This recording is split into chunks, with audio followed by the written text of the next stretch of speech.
Cadillac tax does make it into the final health care bill. What could it really cost you? A fair and balanced debate now. Dr. Sreedhar Potarazu says, unfortunately, it's going to cost everyone a lot. Mark Lieberman says, well, not so fast. So, Doctor, first to you, I brought up this study by the head of the Medicare and Medicaid services. He's the actuary. He's crunched the numbers. He said it's going to cost us all much more than just $200 billion over 10 years. Yeah, you're absolutely right, Dave. And that's exactly what they said.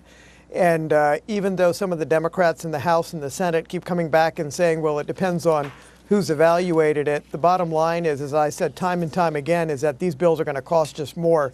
If we end up taxing these Cadillac plans and you play out this scenario, what's going to happen probably is that employers may adjust the premium so that the plans pay less, but you and I as employees will end up paying more out-of-pocket expenses. Okay. Now, simply taxing these plans without factoring in where I live or the conditions that I have is really a game of Russian roulette, because what's going to happen is some of these people end up in the wrong plans.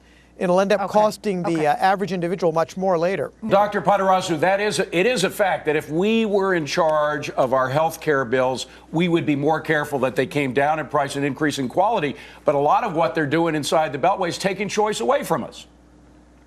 Well, it's taking choice away, but we're not even starting off with choice. I mean, nobody's going to disagree that the consumer has to be better educated. But if you send a college kid into a library and say, look, over the next 4 years, you can study whatever you want, they're going to be lost. That's what we're doing to consumers right now is, yeah, they need transparency, but there's so much more that has to happen to give them the visibility in terms of what doctors really cost, what doctors fare in terms of particular treatments that are available out there. There's a huge ramp up and a huge curve that we've got to go up in order to educate the consumer before we actually get to that point. You've hit it perfectly to say we have to educate the consumer. Stop agreeing with each other, so I guess that's a good thing. There's nothing wrong with agreeing with each other. Dr. Potarazu, Mark Lieberman, great to see you both. Thanks very much.